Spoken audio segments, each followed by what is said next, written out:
पुणे का railway station और शाम का धुंध। हवा में एक अजीब सी बेकरारी थी, जैसे कोई अपनी यादों की पोटली बांधकर बस स्टेशन छोड़ने की तैयारी में हो। अर्नव अपनी विंडो सीट पर बैठा था। ट्रेन अभी चली नहीं थी। बाहर प्लेटफॉर्म पर लोगों का शोर था, पर अर्नव के लिए सब एक मूक फिल्म जैसा था। उसके कान में बस वो पुरानी आवाज़ गूंज रही थी, अर्नव, ट्रेन छूट जाएगी, जल्दी करो।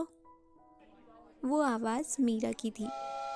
आज से कई साल पहले इसी प्लेटफॉर्म पर मीरा ने उसका हाथ पकड़कर उसे ट्रेन में चढ़ाया था, और आज अर्नव अकेला था।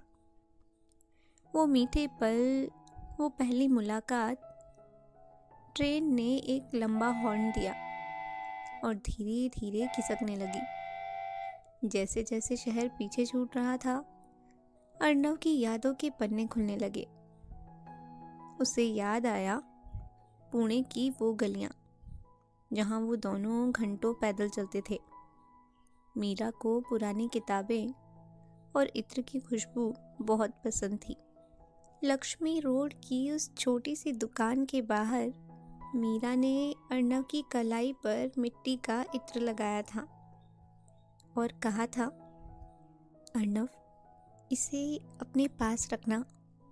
जब मैं पास ना रहूं तो ये मेरी यादें तुम्हें याद दिलाता रहेगा।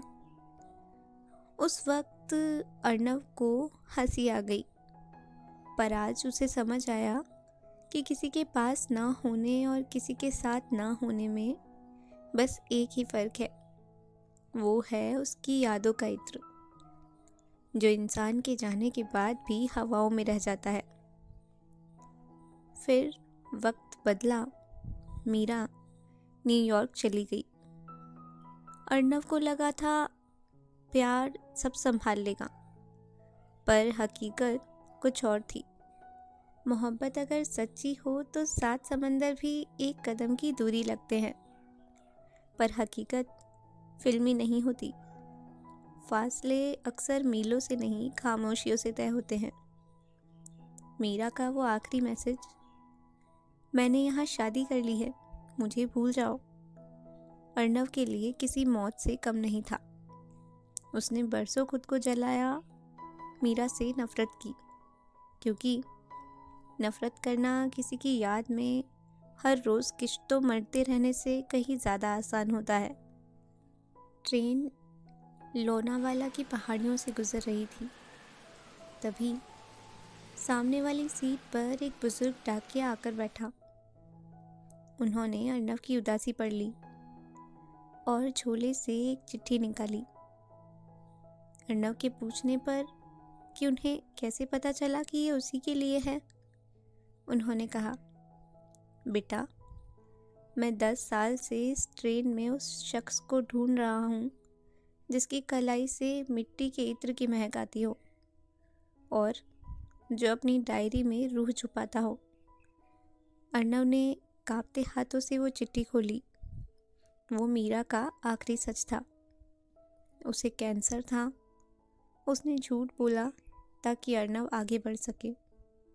चिट्ठी पढ़ते हुए अर्नव को एहसास हुआ कि वक्त से बड़ा धोखेबाज और कोई नहीं।